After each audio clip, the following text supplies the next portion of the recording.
ఆ ప్లేస్ కాదనుకున్నప్పుడు ఇతనికి ఇవ్వచ్చు మేయర్ ఛాయిస్. ఉమ్, లేదు అనుకోండి ఉమ్. ఎమ్మెల్సీ ఇవ్వచ్చు కదా. మొదటి నుంచి పవన్ కళ్యాణ్ వెనకాల ఉన్న నాయకుల్లో వ్యక్తుల్లో ఈయన ఒకడు, పోతిరి మహేష్. ఎందుకంటే ప్రజారాజ్యం పార్టీ అప్పుడు తర్వాత పవన్ కళ్యాణ్ మీద అభిమానంగానే ఉండే ఏదో ఒకటి. ఈయన నిన్న మాట్లాడిన మాటలు చూస్తే ఆయన లక్కీ నెంబరు 32 సీట్లు అయితే మనకు కన్ఫామ్ అని చెప్పి ఇంటర్నల్గా మాకు చెప్పారు. అంటే ముందు 36 అన్నారు, తర్వాత 32, 3, 2, 5 పవన్ కళ్యాణ్ లక్కీ నెంబర్. అక్కడైతే మనం స్టిక్ అని అయి ఉంటాం, సీట్లు వచ్చేస్తాయి అన్ని చెప్పి దాన్ని 24 వరకు తీసుకురావడం. తర్వాత మనకు తెలిసిందే వచ్చిన 2 సీట్లు మళ్ళీ త్యాగం చేయడం.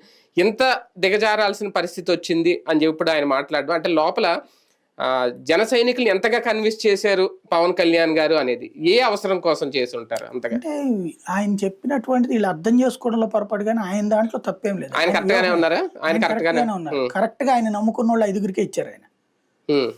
ఆయన లక్కీ నెంబర్ అలా ఇచ్చారు కదా. ఇప్పుడు ఆయన ఇచ్చినటువంటి వాళ్ళలో నాదెళ్ల మనోహర్ ఒకడు, ఆయన నమ్ముకున్నటువంటి వాడు. తర్వాత అతని పేరు కందుల దుర్గేష్ కూడా అన్యాయమే కదా.